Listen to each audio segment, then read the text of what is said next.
maybe this is a stupid question, but just like There are no stupid questions. with the placement of the camera, was it ever, because of how intimate of a scene it is, was it ever like distracting for you? Sorry, no, I take it back. That is a stupid question. Yeah, throw that out. We're gonna cut that out of here. Bomb. Friend bomb. Cannonball! We want this all day. Did you rub my lamp? 1,000 generations living in now. Here we go. So what are you doing in Toronto then? Well, nothing for 2 weeks. Quarantining, and then I'll be filming a pilot, TV pilot. Oh, okay. Very exciting. Very exciting. So you've been doing... It may not be a TV series at some point. Who knows? Oh, yeah? Oh, okay. Well, that's what pilots are. Pilots are a roll of the dice, aren't they? Yeah, right, for sure. But so then you're doing the whole Sundance thing from your quarantine location then? Yeah, I don't know who went to Sundance. I mean, I've been talking about this film, for days now, and many of the people I know have seen it, but nobody left their front rooms. It's, it's tragic in the sense that the world is having a very difficult time in lots of ways, but in some ways for film festivals, it's interesting because their audiences can be drawn from everywhere across the planet instead of just the people who can afford to get to Park City. Yeah, no, for sure. I mean, that was one of the things that really struck me just about the whole virtual thing is like, yeah, I love being in the theater and being able to see something for the first time with an audience and like that energy that you get. But like the accessibility, I mean, for my money, I'm just like, I feel like there should be a virtual option all the time now because I've been able to see so many films that like I wouldn't be able to, No? That's wrong. No, because look, since human beings have ever thought of telling stories, we've gathered in groups to hear them. There's a very different thing that happens to you emotionally, intellectually, on some subconscious level that happens when you're with other human beings. When you gather in a big dark room and you watch a film being told to you either on a screen or on a stage, there are reactions that happen. We laugh, for instance, when we don't laugh by ourselves. We gasp and then we laugh at the fact we gasped. But then in other less tangible ways, when we're not making noises, we're connecting with the other people there. We see a piece of human behavior, complex human behavior up there, and we just recognize that other people are feeling the same thing and that we're not alone. And you don't get that. I don't care how big your screen is, how great your sound system is. It just is a reality. We're going to have to watch things by ourselves. But you don't feel the same, not just connection with people there, but connection with the whole human race when you watch truth on the screen. I think it's well. There's like you. Sorry to be so depressing, but No. But there is a lot of truth. You say truth. There is a lot of truth to what you just said because I feel like with a film like Mass, I mean, that's the kind of movie where it's like when it ended, I feel like if I was in the audience in Utah, Park City, Utah, watching this thing, you could probably hear a pin drop by the end. I mean, it's just a film. For a while. Yeah, Sit for a while. It's not a film where people are going to suddenly start standing and cheering, but I have to say, Mass has been working for people alone at home too, because it's such an intimate story. But yeah, there's nothing like a big dark room, and I hope that when it's safe, we all go back to cinemas. Excuse me. That's what happens when you're jet lagged and don't go to bed at night. I hope that we gather together because that's the best way to tell stories, gathered in a group. Yeah, no, I absolutely. I mean, like even just off topic, but I was like watching Godzilla last night, the 2014 one, and just like I remember the first time seeing that in IMAX and that fucking colossal roar, and it's like that earth shattering effect. You don't get that at home, But with Mass, I kind of want to because it had the reception to it coming out of this festival has been unbelievable. I mean, basically unanimously praised, and I'm kind of just curious as to what I don't know how much of it you've been following or how much like you've seen from. I've read every single word that's been written by anybody posting a blog from the space station, and I've read everything because I'll be clearing my throat the entire interview. Sorry, because it's the reason to tell stories. Mass. It's the reason I went in the storytelling business. It's the reason I do all those other things for money sometimes, and sure we need a variety of entertainment, but Mass is what stories are about.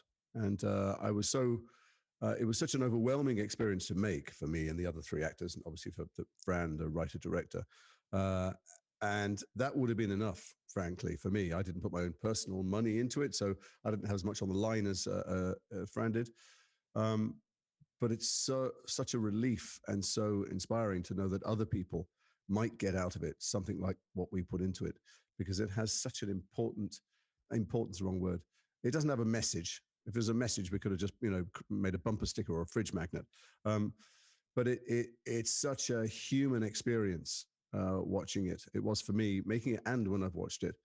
And it carries such important feelings. You know, it deals with such important themes, I guess, is what I mean. You know, forgiveness and how we see each other as human, how we shed the baggage of our past, how we need to make contact, how we need to see each other and hear each other. It doesn't provide easy answers, and they're difficult questions, but I just felt infinitely more human and oddly hopeful at the end of this big emotional story. And there's no Godzillas and there's no exploding volcanoes. There's just people in a room talking, and it is as big a drama as you could ever wish to see on a minute budget. And you know, it deals with what it is to be a human being and to be able to move forward in life. And that felt so ambitious, and I was living in fear for the filmmaker, but also for my belief in stories that it might not work, and it seems like it does. That was perfect timing, Jason, because we're talking about this film, and Griffin and I have been talking about it since we saw it. And you know, you kind of mentioned about gatherings and everything like that, and it seems to be like your theater background, that we need to be in a group experiencing these stories together. But there's something about mass as well, and Fran had talked about it in the junket after, that there's something kind of unprotected about this story, right? That there's a vulnerability to all four of these characters. I'm kind of curious how he tried to create how you all tried to create that when filming this. Was there a process to make it a little more vulnerable? Was it just the words on the page? Well, it's always the words on the page. I mean, you're right. I think the vulnerability is partly you feel like the camera shouldn't be in that room. You feel like a voyeur. It's a very, very intimate thing you're watching. And, you know, these meetings really happen between parents and people. You know, actually meetings happen in prison. There's you know, the Truth and Reconciliation Commission happened in South Africa. Things like this do happen, these encounters, and they're very painful and difficult. There's no simple roadmap through it. We started with the script, and then what became clear, I had these other jobs to do, and my wife didn't want me to do mass because I was away for a long time in Australia and New Zealand doing other things, and clearly it wasn't for money or anything. And there was a tiny film. I've done lots of tiny films before that don't come out, and I said to her, darling, this one's different. I have to do it. So I had to reroute everything, fly to New York. We had 2 days in a room talking to each other, which was supposed to be rehearsal, but was really talking. And then I went off for, I can't remember, a month, 6 weeks, 2 months. And I arrived back in Sun Valley, Idaho after 3 or 4 flights. And we just got straight into filming for 2 weeks. And, but what we did when we talked in New York, and what we did every single night between shooting, Martha and I, who play a husband and wife who dealing with this terrible trauma for the past, is we had to build a shared history, the things that had happened to us. You don't talk to each other about what you feel, but you talk to each other. We had to, because in the room, what happens in the room, what happens in the film, where things start to go wrong, is that we arrive with a plan. We arrive with who we think we are, what we think the other person needs to do there, rules we've set for ourselves, stuff our therapist has guided us through and talked us through, you know, and of course it all goes to shit almost immediately. And the brilliance of the layers of the script is that there are things that our characters think about themselves, about the other people, and there are things the audience begin to realize about them they don't know about themselves. So what Martha and I had to do was create this, all the discussions they'd had over the last 7 years, and all the things they'd not talked about, and which rooms they slept in, and whether they did or didn't bring up the traumatic event or the lost child, whether they did or didn't have photographs. And what was interesting for me, I guess in retrospect, but is we argued a lot, Martha and I, when we were talking about the past, and when we were talking particularly about the rules that we had set in therapy for how this meeting was going to go. And it wasn't really, in many ways, Jason and Martha arguing or refusing to settle something. It was the characters, Jay and Gail, because in my marriage, we can talk about what happened yesterday in the kitchen, and my wife and I have a completely different recollection of it. And of difficult events when we had an argument or we had a fight or something, we definitely have different recollections of what the other person said or did. And so we allowed this to happen. Martha and I had this slightly fractious relationship off camera, although, you know, on some other level, we adored each other. We're growing to trust each other. And we would talk through the night and send texts and, you know, so the process of creating what happens on the screen for me was all about creating all the things that had happened before they meet and over the set. And then we just got in the room and we trusted the many, many layers of the script to unpeel themselves. And, you know, they say a rising tide lifts all boats or something. I was looking at these other actors and they were all, to me, utterly believable. And it makes it's like surfing a wave or something. It feels kind of effortless, weirdly. You're not acting, you're not forcing anything. I felt those things that the character was feeling as much as one ever does in your imagination, mostly because I was looking at the real world around me, and I think they might have felt the same. Yeah, yeah. Well, you bring up the fact that you and Martha spent a lot of time together. I'm curious. Was during the whole like rehearsal process or before you actually started shooting, was it a case where you and her were separated from Anne and Reed, and then you finally came together on set, or did all four of you sort of like converse together? No. It's funny they describe it as rehearsal. We had 2 days in New York. I was madly jet lagged anyway.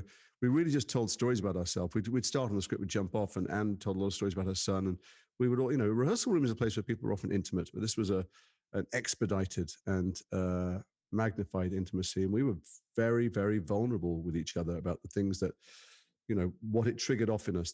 And I guess what that builds is a trust that, you know, these are horrible, you know, plinky plonky massage therapy words, but they mean something, you know, that there is a safe space between you and that you can be vulnerable and you can be fallible, and that you can be angry and you can be unreasonable, and that it's okay. The room will, you know, they'll hold you.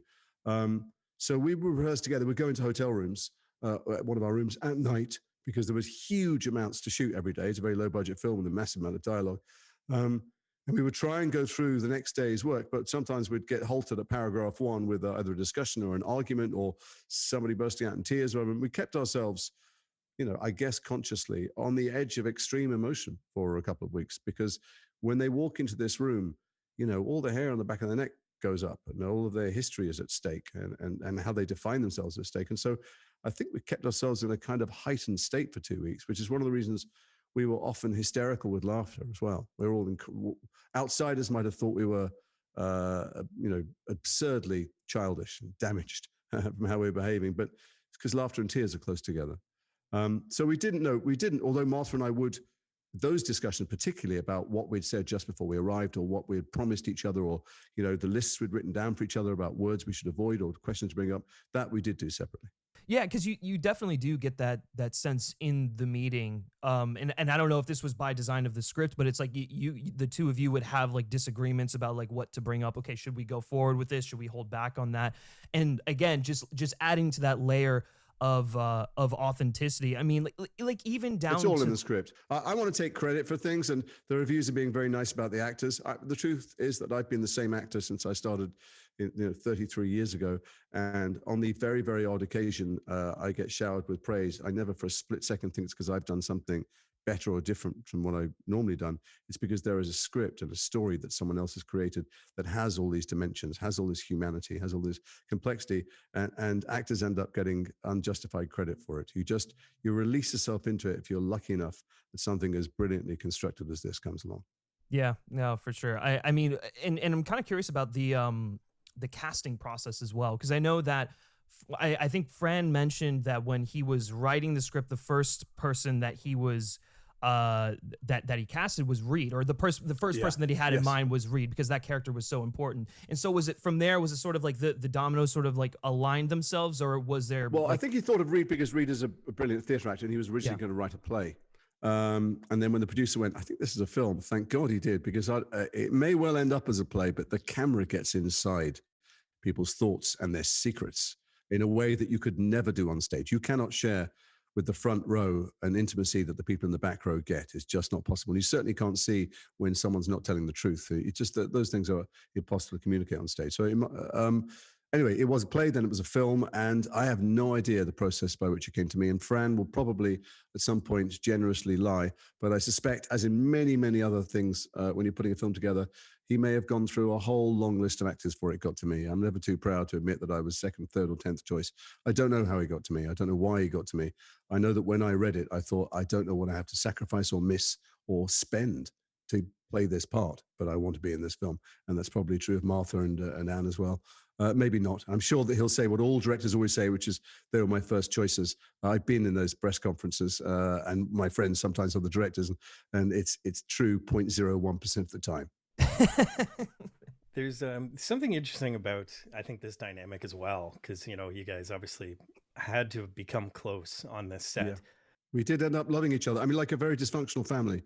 It's not that we all get on great with each other, but you know, I'm embarrassed to say that we love each other in a way that we will never forget. There's a certain thing that happens between you on a project like this that never goes away. It's amazing because I mean, it just mirrors the journey of the characters as well, that you're going through this harrowing experience together, but you become closer. Yeah, I mean, it's a funny thing talking about acting. You know, it's when people go, "Oh, it was like climbing Everest." And you go, "No, people climb Everest. That's they die, and you were in on a soundstage or whatever." So look, let's never forget that it's pretend, but you know, you trick your imagination, your heart, as close to real as you can. When you're crying, there isn't, you know, I don't have a way of flexing an eye muscle. You know, I'm moved or whatever.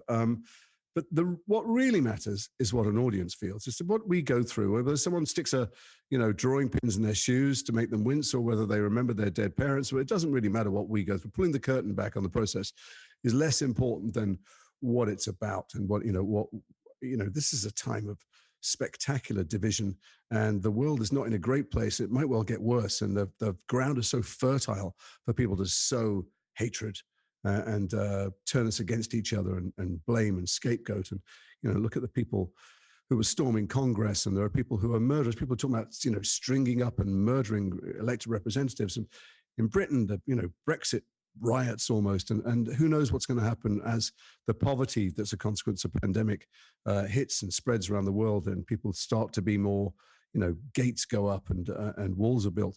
And this is a plea for empathy, and it's not neat, and it's not perfect, and it's not Hollywood and everything. You know, I don't want to give away what does or doesn't happen at the end for which characters, but you know, life isn't clear and perfect. But it's Roger Ebert said that films are a machine for empathy, and that's never more true than of a film like Mass. So what we have to do is interesting, I guess, to people who are studying craft. But it's, for me, the most important thing is what the film's about, why it's worth submitting yourself to this big emotional experience. Was there a danger at all?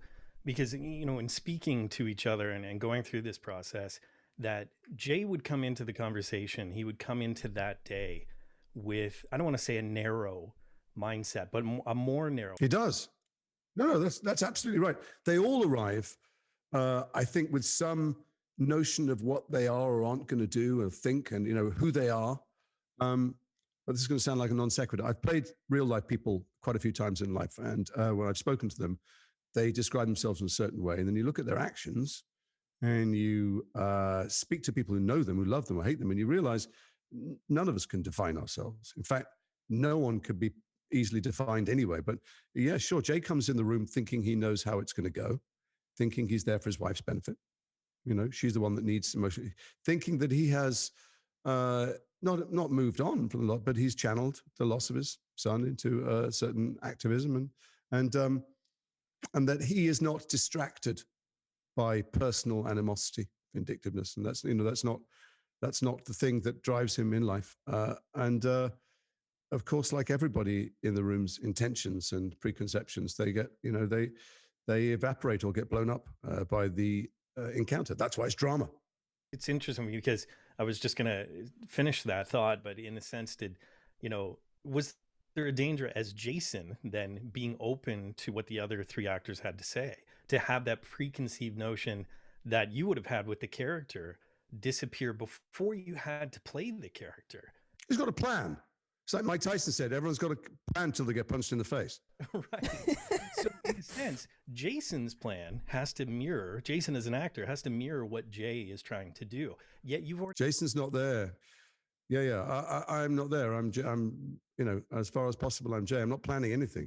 And one of the wonderful things about working with these great actors, and that, you know, sometimes you don't get when you work with often younger people, is that none of us planned how anything would ever come out. None of us, you know, you don't rehearse. You don't go, oh, this will be the bit where I shout, or this will be the bit where I cry, or this will be where...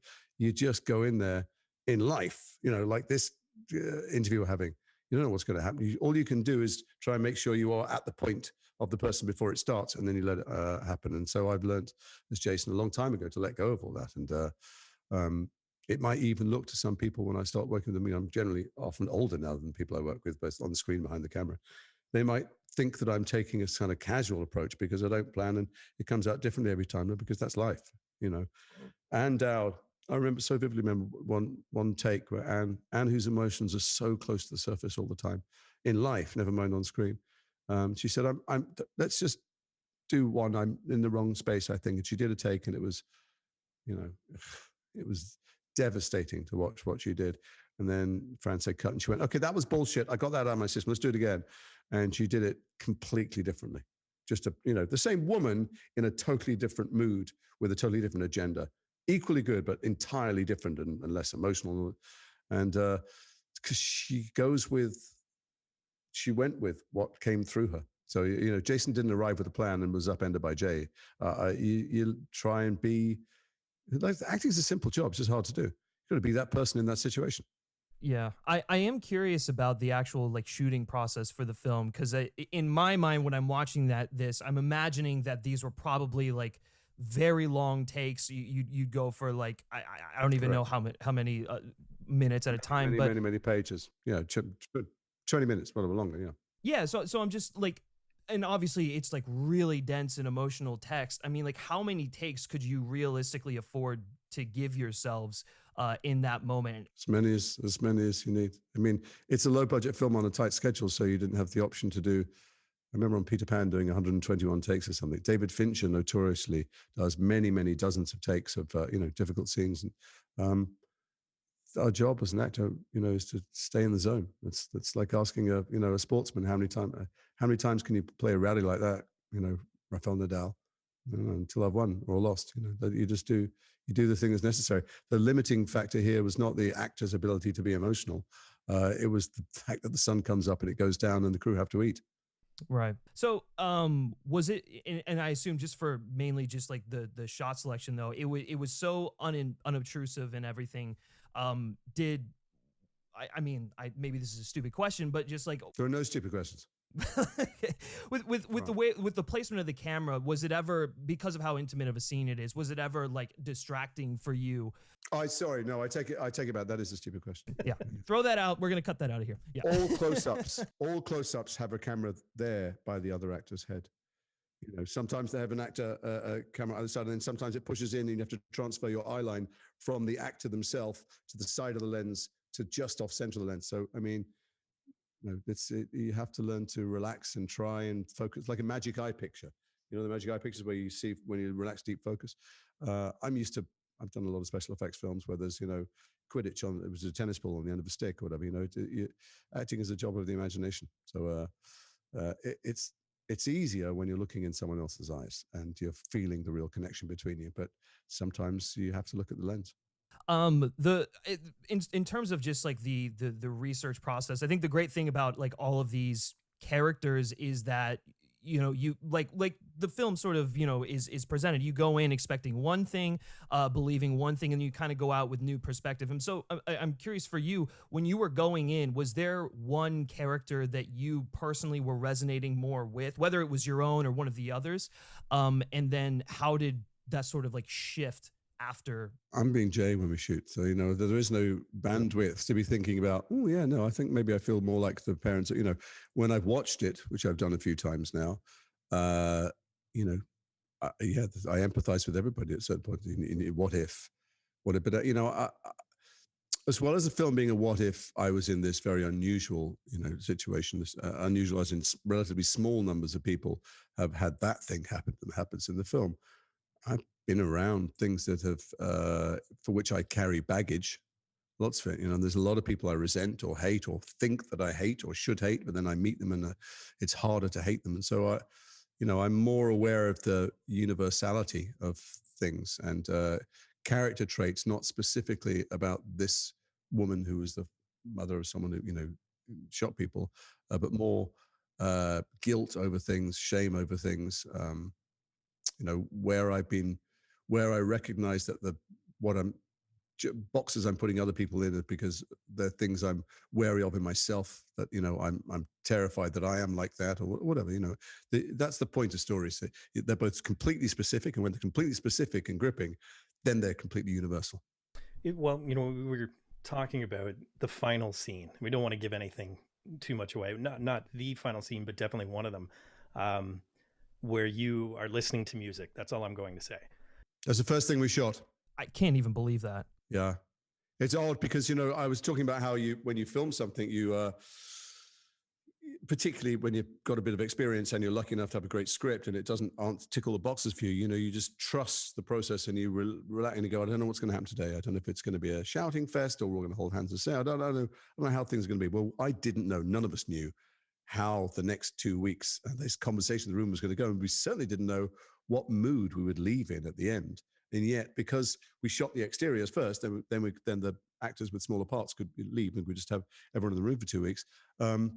Because of that, it was the first thing we shot, and you have to make your best guess at what's going to happen over the thing that you're deliberately trying not to plan.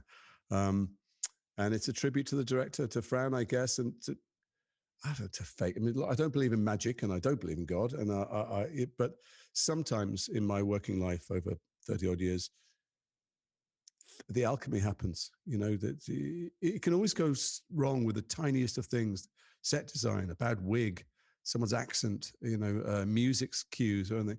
And sometimes things just happen right. And, you know, fingers crossed, touch wood or whatever, you know, things seem to happen right en masse. And so you're making a guess when you shoot the end at the beginning. And it felt like, having watched the final assembly, maybe we're helped by the edit, maybe we gave him lots of choices. And it felt like we made the right guess about what mood we would be in when we left the room. Can you talk about Fran a little bit? Because here's where I'm coming from. I love Fran's work. I loved his work in all of the goofy little comedic roles that he had. But I actually was saying to Griffin, I was upset that he was dwindled down to that on social media, because then all of a sudden there were all these tweets about, like, the stoner from Cabin in the Woods made this film. Let's talk about the other side of Fran, because you could see it in the press junket. He was so emotional. He's so attached to this beautiful film. Can you talk about that side of Fran a little bit? Sure. You know, it doesn't matter if they go, hey, the stoner, you know, made this film. If it encourages people to see the film, they'll know immediately they're in the presence of a major talent. This heralds the arrival of someone who's enormously talented. And what's gorgeous about him, and terrified that he'll lose, is that he doesn't know that. He doesn't necessarily think that. He's not quite sure how this script arrived out of him. He was incredibly collaborative, which probably makes him think that it's not all his. And he'll realize in time that that collaboration is what makes great artists, you know. Far from being, you know, silly, from being the kind of slightly ephemeral characters he played on screen, he was very focused and serious. And you know, one of the scary things about taking a film that is written and directed by an actor is he was very respectful of giving the actors not just space to work out things between ourselves, but freedom to work out our own backgrounds and to find our own interpretations of things and even find our own agendas, even though, you know, he'd written this thing with just microscopic detail and precision and humanity. But when any one of us go, well, I think they really care about this and that's why they're company, you know, he could so easily go, well, no, you know, just tell us who we were playing, but he never did that. And he was so careful to get out of the way. There's not one moment in the film, I don't think, where you go, well, that's a clever bit of direction, you know, but nor do you go, why didn't he move the camera? It tells the story in a way that good stories should be told, that you don't really think about how is this directed till later. You don't think, what were the shots? You don't go, oh, well, that's obviously a Tarantino film because it starts on the feet a lot or whatever, or, you know, he's Dutch all the time, or he's got lens flares, it's J.J. Abrams, whatever, you know, he doesn't stamp himself on it. He lets the story tell itself in a way that is typical of his unflashy self. And even now that this is happening to him, maybe because the project is so emotional, and with more success, which I'm sure he'll have, maybe he'll build an armor around himself, but he's sharing with all of us how bewildering it is, how he doesn't know what to do, how he's humbled by it, but he also feels that maybe he should stop reading things. Like he's an open book, and has access to his heart and his feelings. And that's why he can write so beautifully. Or what, you know, there was when he did some of the press, he was talking, Fran, about, you know, the initial spark about what made him want to write this. And it was he was a new dad, and the Parkland shooting happened. And I pointed out to him, but that's not what he wrote. What he wrote was people trying to get over that. People trying to shed the baggage of that. Like his first thought wasn't how awful to lose a child, or the first thing he wrote was, it was, how do you get past trauma? How do you get past, how can you not be held back by your past? Because that's what he's about. He's about leaning into, where can you change? How can you make things better? So there's a light that emanates from him. And he's a very, very positive guy. So he's written this story about people weighed down by some of the worst things you can imagine, who want to get better. And I had to point that out to him, because he remembered what made him sit down to write, but not how his character actually revealed itself through the writing. Griffin, you had said pretty much that precise thing, that, when we were discussing the film, how much the direction stood out of the way, just got out of the way. Yeah, it was so brilliantly done. By the way, it's not effortless. It doesn't mean he sticks it's not Woody Allen. He doesn't stick it on legs and let play like a cross arch. The camera's moving a lot. There's a lot of choices of drifting one to the other, pulling focus back to the other, but it's never in a way that draws attention to him. Well, I think that's the thing, and that's why the film works so well. And I think that's why, at least the trend that at least I'm sort of in this obviously was shot way before the pandemic, but obviously with what's happening and everything, I've noticed that there's a lot of single confined locations, genius, brilliant script, and really powerful performances. And this seems to be like another one of those, but it is so much more, because Fran knows to get to he can do what he can as a director, but it is ultimately up to the text and the actors to sell it. And you don't always get that in these confined locations. But that's where the craft is invisible. You don't always get it. That's right. So the craft of, first of all, subtly drifting the camera all the time, so you never feel like you just sat somewhere. But also choosing, the edit is a huge part of making a film. And he's not cutting to people when they're talking. Very, very often, of course, it's not about the person talking at all. It's about the effect it's having on the other people. And you see that, it's such an intimate thing. It's like you're roaming the room. You can choose to watch whoever you want to watch, and you can go right in close on someone, or you can see some of their body language. And so there's an enormous amount of craft into making it look simple and unobtrusive. It's interesting because you've worked with so many directors who have come from acting. Discovery, you worked with Frakes. I was also fortunate enough to, at one point, moderate a Bonnie Wright panel, and we had spoken about Medusa's ankles. And that's another one where, do you just find that, typically our actors turned directors, are they more in tune to actors, or do you think they separate themselves? Do you know what? There isn't a pattern. I've been very lucky. Jonathan is just one of the most delightful people. That his sets are incredibly happy and jokey. Bonnie was just starting out. It was one of her, I think it might have been her first short, or maybe not her first short, but she was very meticulously planned. It was so impressive. She's not my child. She's a grown woman. And, I only knew her a bit when I was a kid, but it is something to see someone who you first met when they were 11 taking charge of a film set. I just couldn't help glowing all the time. And it was great, that short. But I have lots of experience of it with other friends and friends who've turned director, who I've watched, and sets I've visited. There's no rule. It can turn out that they're great. It's certainly true that they have the language of acting, should they choose to use it.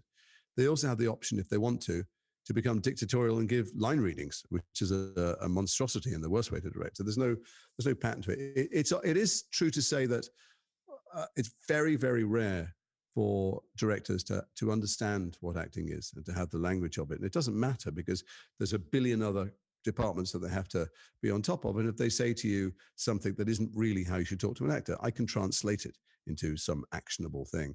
But it's a joy. One of my good friends, Keith, is a director, and he's done a lot of acting courses, and he's done it so that he can understand what actors go through, so that he can talk about it. And that some of the best direction I've ever had was from Fran, actually, but also from Rodrigo Garcia in another Sundance hit called 9 Lives years ago, where there was a long take between me and Robin Wright, 15-minute scene, and we meet in a supermarket years after we broke up, and the entire scene is about our past. Whatever happens between us is really about unpicking, and so we went to him. We said, well, when were they together, and when did they break up? Why did they break up? And who's this person that's referred to? And what does it mean? This mention of the Balkans, and and he went, oh, I don't know. You guys better go and work it out. He knew exactly the history he created. But Robin and I sat in a cupboard in the back of a supermarket for an hour while they planned this long Steadicam shot.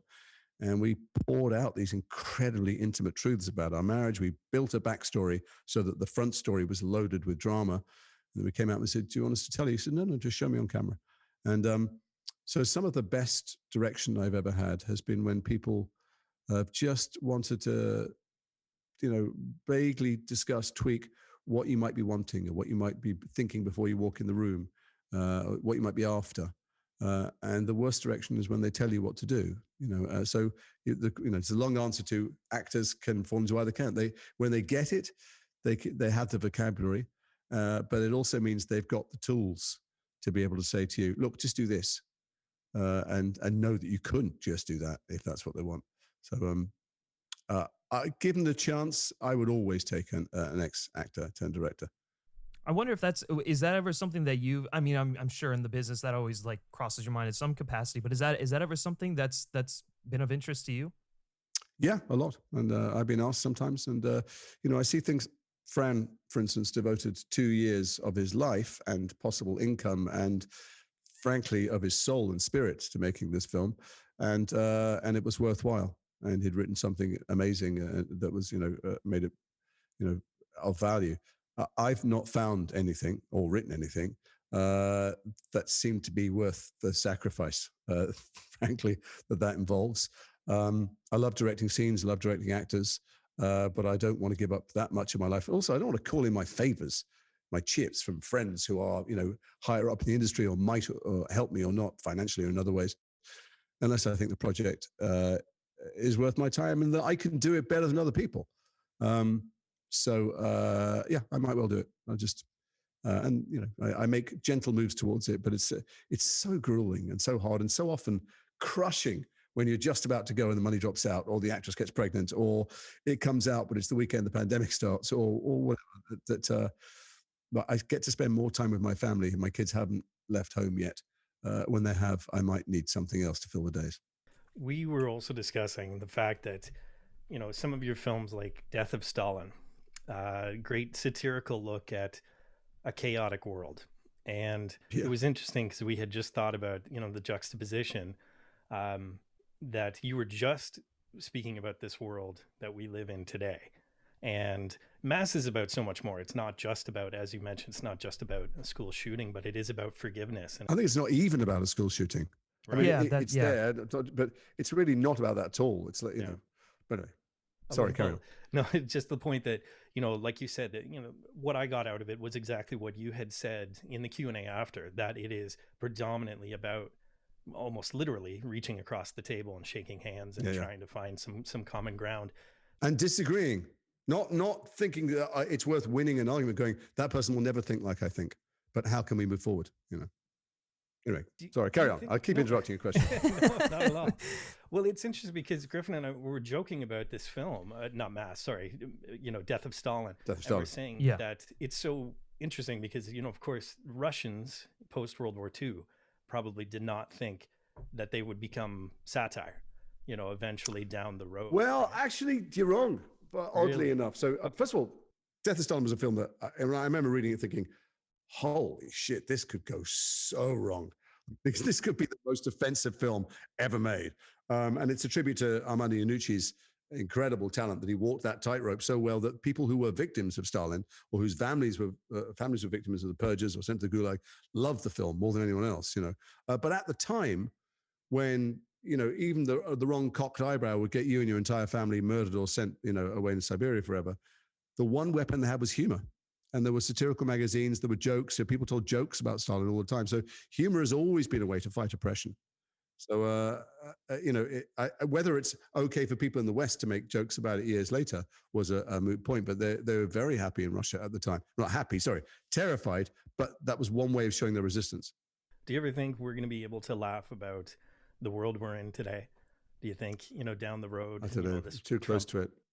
First of all, it's not over. The Trump stuff was awful and it unleashed, the worst things in people. And those things come out of fear, and insecurity. And when people's backs are against the wall and when circumstances are bad, that's when the worst of our human instinct is to blame. And people like Trump, parasites, can prey on that to seek power and glory.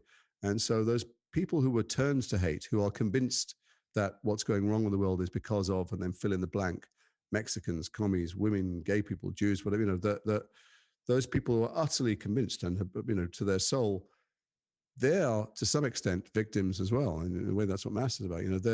They're victims because that's in all of us, that instinct to blame and want to hate and find someone who we think, if we could only rid the world of them, things would be okay.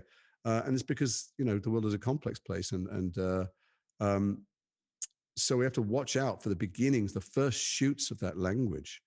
Nazism didn't start with people being herded into gas chambers.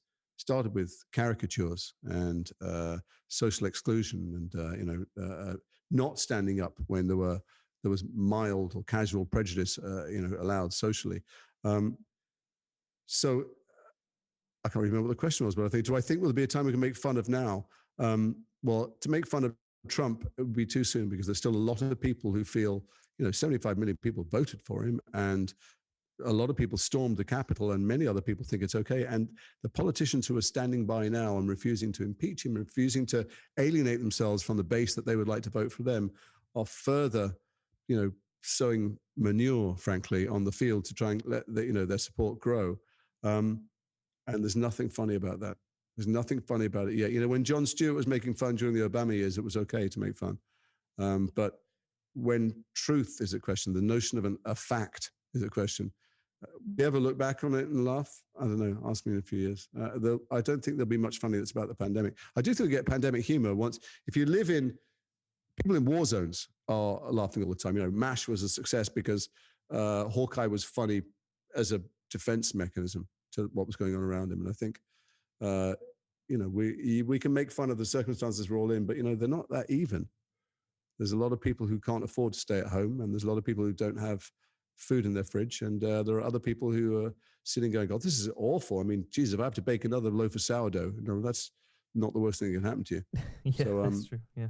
It's not a surprise that people are not yet making good comedy out of this.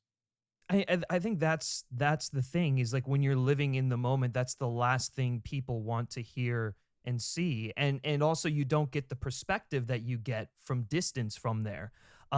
That being said, I feel like a chamber piece like Mass could only have been as effective and as as emotionally gripping and raw if it wasn't written during this moment. So I feel like there are times when I think the films and the projects are that come out during this time can be good and they can be necessary, but I don't know, where do you sort of like determine what's most effective now versus what's going to be most effective? What? Great storytelling is great storytelling. It always has been. It transcends the times. Mass isn't about any particular moment in history. It's about the capacity or the desire to forgive and make human contact. So I don't know. It was written before the pandemic. It might be seen during the pandemic. Maybe it'll be seen after the pandemic. It doesn't really matter. It's all of us have that. There are things we can all take from it. First of all, the most important thing when you make a piece of entertainment is that it's fully gripping. Medea is a harrowing experience. Titus Andronicus is King Lear is there's a couple of laughs from the Fool. We like being taken on big emotional journeys. We always have. At a time like this, when a lot of us are, many people are living with the weight of a possible future or on their shoulders. It's just nice to be relieved of thinking about what's going on and just have a big emotional journey. We like going to roller coasters, because we like to be scared and then relieved. We like crying, we like laughing. And so it has to work on that level. It's just take you somewhere, but it has some other things of value that creep up slowly from your boots. But they're not in the front and center of it. And so they're not particularly timely. I think it would work whenever it was written, whenever it was played. It's a great piece. I don't want to sound like I'm tooting my own horn. I feel incredibly lucky to be part of this powerful piece of drama. The weirdest segue ever. Let's go to Event Horizon and Soldier. Yeah, what a great switch. But it's so interesting because what you were saying. You did that so smoothly. Really thread the needle there. Flawless. We won't need to edit anything there. It's so interesting because, you just brought up the fact that, when you're on set, you don't have a plan. When you're on set, you're pretty much approaching it the same way I would take it, any role. But there has to be kind of okay, no, go ahead. No, it depends on the piece. One of the things about the American method, that, Lee Strasberg and all this stuff, is that it's often misunderstood or maybe mistaught. I wasn't there. Great actors came out of it. But the original book, the Stanislavski book, An Actor Prepares, the first thing is, if no one's going to read that, but I did as a drama student, obviously. The first thing it says is, what's the piece? What's the style of it? Where do you fit into it? Okay, now how are you going to approach it? Maybe use your feelings, and different pieces require different things. Some things are arch, some things are tongue-in-cheek, some things are more cartoonish, and some things require, full three-dimensional humanity. So, sometimes you plan things because they're not written, frankly, they're not, Shakespeare, you see 20 productions, they're never the same, of Hamlet. Some things are written to be said a certain way because they serve a certain need, and they're playing with genre. They're a pastiche of other movies. So, yes, I try and approach things free from preconception, but not every piece will lend itself to that. With a Paul W.S. Anderson film, and I use that name as somebody who actually shaped my teenage years. Sure. I won't he's a hesitate. wonderful filmmaker, and he's Really not given enough credit for doing the things that he loves and doing them with passion. Yeah. Well, yeah, well said. Yeah, they have their place. When you're making a film like Event Horizon, which is going to be considered, a cult classic in a lot of respects, when you're making that film, do you feel, that that's going to come out of it, or is it one of those things? You know what I mean? Like, I've made a lot of films, and many of them you've never even heard of, and many more you've never seen. You have no idea when you make a film what's going to happen. There's the mad optimism of this is going to be fabulous, everyone's going to see it, and then there's the back of your mind thought that you tamp down all the time that this is pointless or terrible, or the scene is bad, or you just make the film. And thankfully, it's above my pay grade to feel that my career is invested in its success or failure. That's not true for Paul. Paul is one of the most spectacularly positive people you'll ever meet. And so we made Event Horizon, and we made Soldier immediately afterwards in Hollywood. And, he was riding very high. And Soldier was a big budget thing for the time, and Kurt was a very big star. And Paul, I think, had the $6 billion man lined up to do next, greenlit in prep.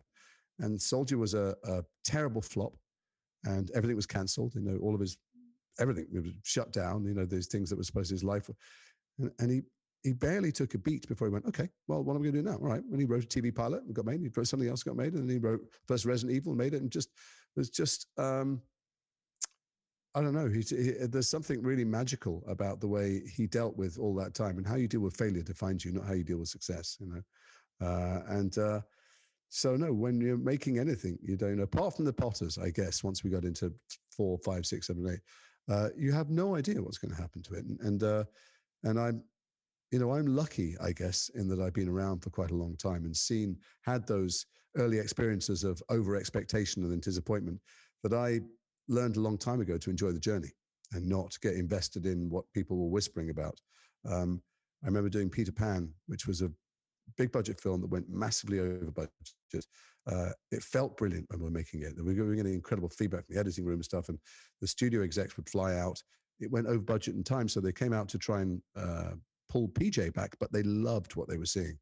And they'd whispering things in my ear about Oscar campaigns and, you'll never fly commercial again and all this nonsense. I was 40 and I didn't believe or care that they were saying any of this stuff, because I was loving being in Australia making this film. I loved PJ. I loved the process. I loved every day that we shot and all the kids who were in it. And so when the film came out and was a catastrophe commercially, not critically, but commercially, yes, it was disappointing, but in the right size way. I hadn't built up expectations of anything or believed a word of what these people were saying. And I've heard that on many films, So no, when you make something, for me now, at least for the last 15, 20 years, I'm able to just enjoy it and know that other people will get hugely invested and lose sleep, weight, and kidneys over whether it does or doesn't make its money back. And I just try and tell the story and enjoy the day, because you know what? Pandemic could come along the next day. I do just briefly on Peter Pan, because I feel like that is that's a movie that, like, at least for people my age, maybe a little older, a little younger, that was a film that just like defined so much of what we loved. It was like the definitive Peter Pan for our generation. And I can't imagine like It is any actually. yeah. Yeah. First of all, I'm wary. Sorry that I moved on from Event Horizon. We'll come out and talk for in a second. I kind of shifted off it, but the thing about Peter Pan is it's the only version of Peter Pan that's ever been made. J.M. Barrie wrote a book about a little girl who's hitting puberty. Probably couldn't write it today, but hitting puberty, shares a bedroom with her brothers, and her relatives, her dad, mum go, that's it now. You're going to be a woman. And those days, that meant you better have sex and children and build a family. And she's like, I share a bedroom. I play pirates at night. Nope, that's over. And that's terrifying. So that night, she dreams of a world in which she won't have to grow up. And there's a boy who still has his baby teeth. And but if you read the book, when she's there, she keeps wanting to play mother and father. And he's like, no, let's climb trees. Let's go fight. And she goes, no, let's play mother and father, because she's actually on the edge of puberty and young womanhood. And she recognizes she wants to practice being a mum. And there's only one man in that world. And he's strangely attractive sexually. There's something weird about his allure, but he's also repulsive. And he looks exactly like her father. It's a kind of Freudian nightmare. That's why it's always the same actor that plays both. Well, PJ made that book into a film, a brilliant film. No one else has done that. Disney made a version for toddlers, and Spielberg made a film about custard pie fights, and Peter Pan was grown up and a commodity trader, and the version with Hugh Jackman had, was a pastiche of all the films. No one's made Peter Pan. And that's why, oddly, before the pandemic hit, and I was going to conventions quite often where I was filming, people would come up in full Harry Potter gear, dressed in cosplay, wanting a signed Lucius Malfoy picture. They'd see a picture of Captain Hook and they'd go, oh, and they'd look over their shoulder almost guiltily. And they go, that's actually my favorite film. Can I have one of those instead? Wow. And I would ask them why it's their favorite film, and they couldn't explain why. It's because they were girls hitting puberty when they saw the film, and it spoke to them like nothing else had ever spoken to them. So I truly think it's the only Peter Pan that anyone's ever made. Yeah, wow, that's beautiful. But you are right, just with how it adapted the book and everything. And I feel like that's why it has the staying power. I mean, it wasn't a commercial success when it first came out, but it's like one of those films that, like, the first time you watch that, I mean, it's an experience. I mean, I don't know. It's so. I mean, it's. No, I'll tell you what. I'll tell you what was really interesting, because it's not really changed. At the time, I was anxious about, I wasn't sure that it was going to do so well, and and partly we were doing these junkets all around the world, and the journalists were all going, so why another Peter Pan? And I'd give this clever answer about, actually we never made Peter Pan before. But they all asked it. And I remember the producers going, you know what, I'm going to do something I don't normally do. I'm going to show you the cards. And, people have test previews and they fill in cards. It's digital now. But and people who sat down and watched it, it had one of the highest would recommend it to other people scores they ever had, the studio, maybe the highest. But that's for people who watch it. What happened when people saw the posters and they hadn't read my, super clever, intricate answer is they went, oh, look, another Peter Pan. Yeah, I've seen it. And so they didn't go to see it. When they went to see it, they loved it. It's the reason it's grown over the years in stature and success is when people come across it, they go, wow, this is really special. And it looks incredible. Everyone involved had just won or been nominated for Oscars for Moulin Rouge the year before. It's really something special. But I feel bad for PJ, who was a magnificent filmmaker. And that was, maybe his finest hour. And he wasn't really credited for it because he didn't make money initially, which is really a marketing failure.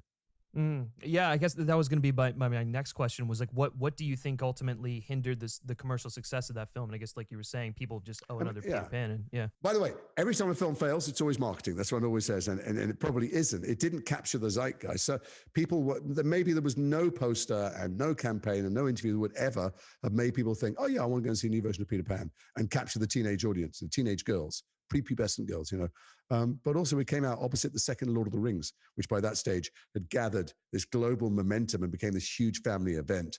And Cheaper by the Dozen, I remember it came out the same week and did really well. And I don't know, it's, there's an alchemy to it. There's who knows, there's a magic to it. It wasn't sold right, or there was no way to sell it right. Yeah, that's such a bummer. I mean, I still get goosebumps every time I hear that James Newton Howard score. I mean, it's it's incredible. No, every part of the craft department is beyond stunning. Really incredible. Do you want to go back to Event Oh, Horizon? Event Horizon. Sorry, yeah. So I got you off track. Event Horizon. Did we know we were making a cult? No. Did I think it was good? Yeah, I hadn't done that many films by that stage. I thought it was great, and I remember, you know, when when people go, really Paris is a character in this movie, and you go, what are you fucking talking about? Well, the sets felt like characters in the film because the set of the Lewis and Clark, this ship we arrived on, much like in Alien, the brilliance of the design of Ridley Scott's film, it felt like a place you could work and live. Felt like we'd been there a lot, and it felt like a place we'd woken up many times, and it was inviting and familiar. And the set of the ship, the Event Horizon, I don't know, you just didn't want to go in there. It was like a dark room in a big country house that you're a bit scared to open the door. They had kind of organic material on the walls that rotted over the course of filming and smelt. And, it had dried blood in places, and it just felt creepy, and it was lit well. And just, Paul and his designers and DP managed to create a mood that, often off camera, you don't really get that mood. It's only, for the audience gets it. But no, it felt like a creepy place to be, the Event Horizon. Everything about it felt unwelcoming. And the characters felt good. And, there is a tie-in with Mass in that it's an ensemble, a small ensemble, and you're together every day. And that makes a huge difference to how you play with each other and how you interact with each other, how you feel comfortable throwing things in or not, and giving each other space. And, there's only the characters on the ship. Nobody else arrives. So we're just with each other for 5 months. And, there was something great about that. Very different people from very different backgrounds. Sam Neill, Lawrence Fishburne, who, and then youngsters, and then me and Jolie and Sean, who are British actors. And it felt like we were making a good story well. But those films, horror films, and special effects films, they really happen in the edit, in the VFX room. Like you don't have the experience. Jump shocks, for instance, which Paul is so good at, and Event Horizon is full of. You're not jumping on the set. There's nothing scary there. You're all making crap jokes to each other all the time. So it was just about trusting whether Paul could do it. And at that stage, Paul had not done. He'd done Mortal Kombat, but he hadn't done anything else. So but he was so confident of what it was going to be. It was like he'd already directed dozens of giant budget movies. You thought, okay, this guy's completely comfortable at the helm of this, and it never wavers in him. He kind of, he's one of those people you're happy to follow, because he leads. He looks like he knows where he's going, even if it's right into a sandstorm. Are you at all weary of brands in Hollywood? I think it's the best way of putting it. How, even actors can become a brand. Like The Rock is definitely a brand. Sure. Are you weary? I think, yeah. He wasn't made a brand. He brilliantly contrived schematically to create of himself the biggest actor in the world. That's, and that's The Rock. That is a brand. I don't think I've got one.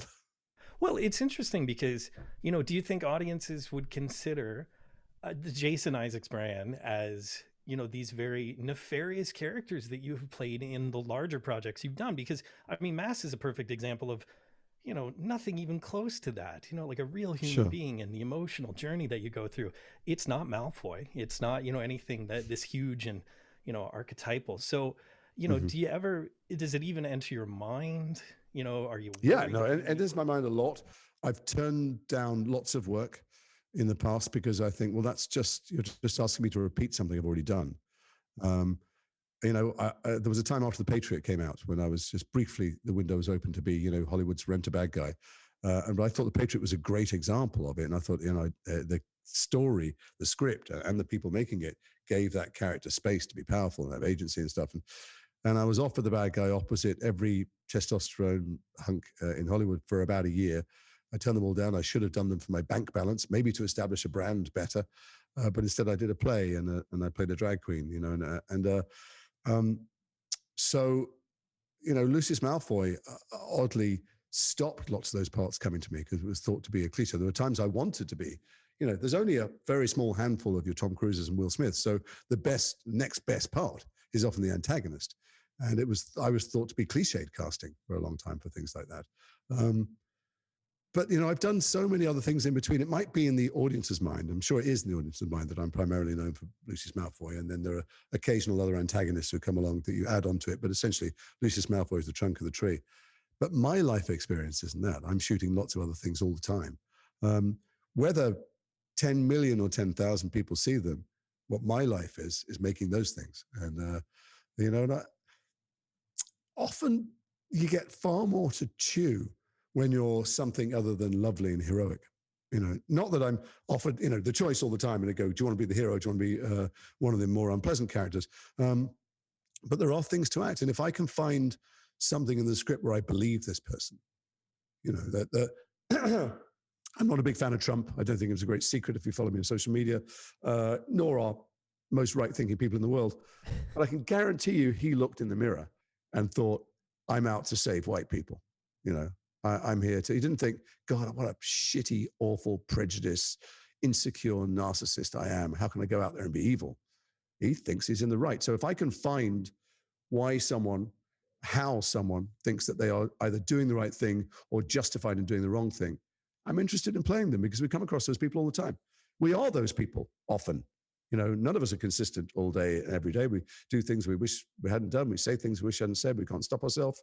We don't apologize. We do apologize. So I'm not wary of being a brand. I'm wary of relaxing my guard or lowering the bar sometimes and going, oh, fuck it, let's just cash in. Let's just do that one-dimensional, snarly nonsense, which I don't believe for a second, and nor will the audience, and it will cheapen whatever brand I've got, because some good director might watch it and go, Jesus, look at the shit he's doing. And sometimes you just want to do that, pre-pandemic. You just want to go, God, I'd like to go to that place, or I'd like that paycheck. I've not yet done that. There's always something that I like. But don't worry for me, because in between I'm doing lots of things that I like, where I'm playing interesting, complex human characters. You may not get to see them, but that doesn't actually affect my life. I do, before we start wrapping this up here, I didn't get a chance to talk to you about it last time. I don't want to talk to you about it this time. I want to talk to you a little bit about Harry Potter without getting into typical spoilers. stuff. I think it's too late for spoilers now. Right, of course. But one of the things, and maybe this has just come to me in hindsight, but I have always gravitated towards the second film. There's something about that. Me too. I'm not in the first one. Right. Of course, that's what it is about it.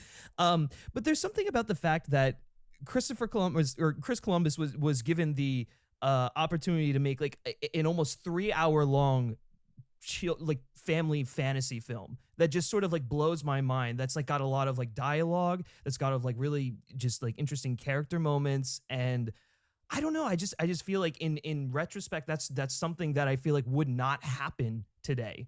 I don't know if that's sort of been something that you've sort of thought about at all, but what is in hindsight, I guess, how do you view that film? Well, I think it does happen today. They're only making big budget films today. And if there was a juggernaut literary success like that looked like it had an inbuilt audience, they wave the checkbook. They're not making the medium budget films or the small budget films. And that's when people have to mortgage their house or max out their credit cards.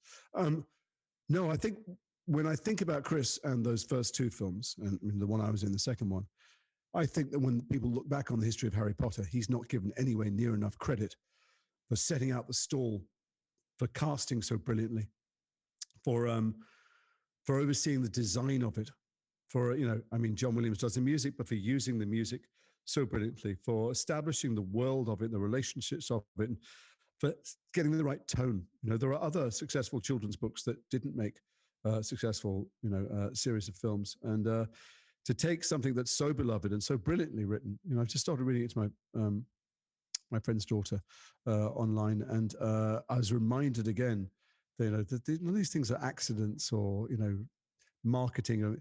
These are magnificently written children's stories, pitched just right for the people they're pitched to, and that work for everyone and adults. And so to take that and not to blow it, to take all those millions or hundreds of millions, I don't know what, of fans around the world whose lives have been lit up by these books, and not alienate the fans. So the fans go, yeah, I love the films as much as the books. That's extraordinary. I'm in Star Trek, as you know, and I meet lots of the Star Trek fans, which is great and exciting. And they're all very opinionated. And lots of them, I hate this thing and like that thing. And that thing's a betrayal. And that thing's disgusting. That thing's wonderful. That, and that just didn't happen with what Chris did with the Harry Potters. Everybody came on board. Yeah. And that's an extraordinary achievement. And when people look back, they go, well, Alfonso Cuarón, is an Oscar-nominated filmmaker, and it got more serious with Prisoner of Azkaban. Yeah, the book's more serious. That's right. And they're all great directors. And David Yates is one of the loveliest and brilliant men you'll ever meet. And he's shepherded them all to this huge triumph. But never forget who built the house. Yeah, that's well put. Sorry, and there's one other thing which the public don't get. When I was in Star Trek or in many other things, you sign all these secrecy NDAs and you have to log everything in and out at the end of the day. In fact, in Star Trek, even we had to wear capes to go from the trailer to the set, in case someone with long lenses shooting, and there's no visitors and no photography.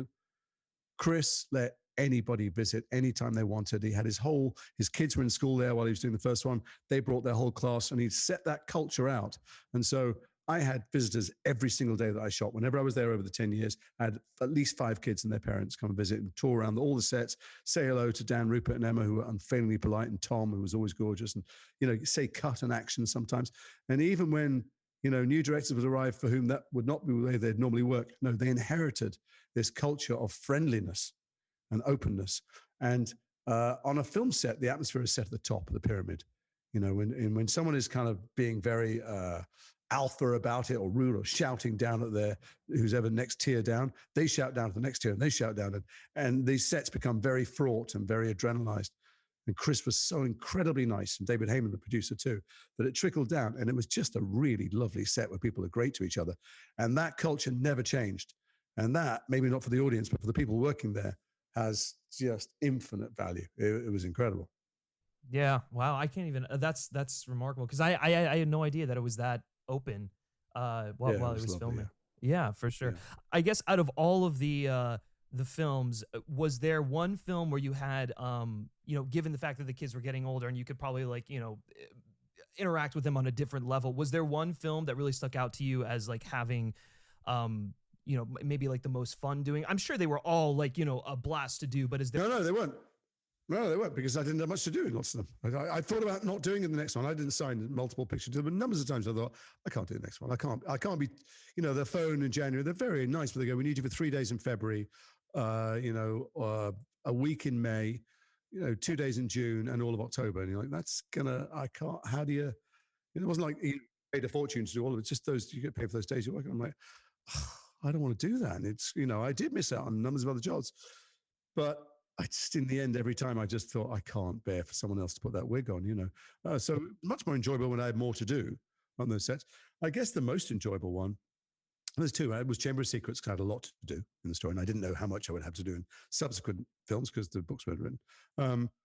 And also, it was my first experience of these things, working with Richard Harris, which was a dream. I'd gone to drama school with Jared, his son, and the days that Richard came to watch us in plays were like, triple underwear days. It was a big deal. And just being able to go, what about if I do that? Can we do that? And they go, yeah, we'll make that happen. You're like, oh, shit. You can just, yeah. What about if I kick Dobby down the stairs? Yeah, sure. And seeing the sets, because, on most films, if you're doing a big set piece in some fabulous location, they visualize it first and they build the pieces of the set that are going to be seen on camera. But they were hoping to make multiple films. So they built this thing. They built Hogwarts. They built the Great Hall, all of it. They built Dumbledore's office so you could shoot anywhere in 360. They filled all the drawers with details, all the, the magical artifacts everywhere. And it was, the level of scale and detail was stunning. And, after a while, you get a bit blasé about it. Oh yeah, look, it's Ministry of Magic. It's 500 foot high and it goes down half a mile. But when I first got there, I'm like, holy fuck. I can't believe and then to find out that even with that level of, I guess, money and preparation and the number of people going into it, we were free to improvise. We were free to make stuff up. We were free to go, hey, how about if I do that? Yeah, sure. With this sacred text, because Chris knew, and then all the subsequent directors knew that that's how you make things come alive on screen. So I got that mostly in Chamber of Secrets. And the other very fond memory, skip through to the end, was right at the end doing Deathly Hallows in the big battle sequence at the end. It rained a lot and we couldn't shoot. And that would be a nightmare for most producers on most films. Would insurance cover it? But they're like, that's okay. We'll just wait because, it was the last Harry Potter and we were just going to wait. And it was going to be okay. And it rained a lot for many, many days. And instead of scuttling back to our trailers, as might have happened on American films, or where people didn't know each other, we all sat and huddled in this tent under the rain, drinking this lukewarm tea in which the spoon would stand up from an urn, and round gas heaters, and told stories. And I listened to Julie Walters and Jim Broadbent, and You know, it was Emma Thompson there. I can't remember. You know, just some of the greatest actors of our day, just telling stories about their life. And I just thought, please let it rain forever. That's beautiful. Yeah, Mike, I'll let you wrap this up with your Star Trek question. Go for it. Well, first and foremost, I mean, you talked about, and you used the past tense. You said, I was in the show, but Prime Lorca. Well, I was in season 1. Clearly, I wasn't in season 2 or 3. But, and I know, season 4, and we won't get into that, but any opportunity that Prime Lorca could come back, would you play that role again? Because you were great in season 1. Well, I would never just play someone because they're in something. I want to play something. But they're too good. I thought the writing of season 3 has just been fantastic. I mean, I like season 2 a lot as well, but now they're in this new world and free of canon and stuff. I just think that, everybody is just firing on all cylinders. Brilliant. Would I want to be back in that world with those people? Yeah, I adore them. Like I said about Event Horizon and doing Mass, it's an ensemble of people, and there's not one I don't like. We used to hang out the weekends and have barbecues and stuff, and before everyone turned veggie. And I missed them. I'd like hanging out with them again. I'd want it to be a good story, but the writers wouldn't stick me in if it wasn't a good story. And we talk sometimes, because I like them. I'm in Toronto, actually. There's no socializing going to be happening, but they're here. So I'll certainly make contact. Yeah, I mean, nobody wants Prime Lorca to be a pale, diluted version of Mirror Lorca. So there better be something interesting, just popping up in things. I'm often asked about Star Wars as well. Popping up somewhere to play a character is not interesting to me or to any talented writers. So let's see what people come up with. Cool. Do you have any great Toronto stories? I'm a Toronto boy myself, so I love that you're back. Well, my wife's from Toronto, and we spent a lot of time. I've lived here many times. I've shot here many times. In fact, when I first shot here, I went back to my wife and I went, why don't we live in Toronto? It's great. And she went, you haven't been there in the winter. Well, you know what? I came next in the winter. I shot her and I went, I've been there in the winter. It's great. And she went, oh, I don't know. I was stuck here for months, actually. But was it the first? No, it wasn't the first thing I shot here. I did the Tuxedo here with Jackie Chan. And tragically, the first day, I think 9/11 happened, or one of the first days. And so initially it was a great gig for an actor. I was meant to be here for a week. I had 3 months off and then had a week at the end of the film, and I was going to go home. So my wife was pregnant. And, but 9/11 happened. They shut aviation down for 3 days. And then, I finished my week. We didn't shoot on the day, but we, shot the day after. And the producer, one of the producers came to me and goes, listen, I know you're going home for 3 months, but just given the geopolitical situation, it's very tough. It's a tough call. And I went, I don't understand. You mean, no, well, I mean, I don't think, it's not that I can't get back. They shut aviation down for 3 days, but it's not, I know, but geopolitically things are really looking sketchy. And I was thinking, do you know what that word means? You can use it twice now. Right, yeah. And I went, yeah, well, but look, if I come back a week ago, 2 weeks, and he said, I mean, we could technically, according to your contract, given what's going on. And I thought, don't say it. And he went, geopolitically. And I went, yeah. He goes, we could insist on you staying. And I went, yeah. But he went, so we are. And I went, so you're going to make me stay here for 3 months and do nothing? He goes, yeah. I mean, not me, but I'm here to tell you that. Yeah. So I went, okay, fair enough. I can't complain about my lot, and in fact, my wife was cleared to fly over and hang out with me a bit, but I hung out in Toronto for months. So I explored everything. I went to every gallery. I went to every, I played golf every day. I went to all the, went to every cinema and theater. And I fell completely in love with the city and the people who live here in every area of it, and cycled everywhere. So I spent a lot of time here, and yeah, it's nice to be back, but also heartbreaking to see, as I've seen a couple of times. And I did a film in Hungary last year. When you're in London, you go, wow, there's terrible things happen to London. If you travel, you go, holy shit, the entire world is shut down. Everywhere, every city is, of course, I knew it intellectually, but to see this city that I love, and the restaurants and the businesses and the people behind them suffering is tough. Tougher for them than it is for me, but still, it's a horrible thing to see. For sure. But I will be getting on a bike. I will be getting on a city bike once I'm allowed out of quarantine, and going up and down and going to the beaches and going back to Trinity Bellwood Park, where I used to hang out all the time, and watching the people with beanies and goatees hang out there.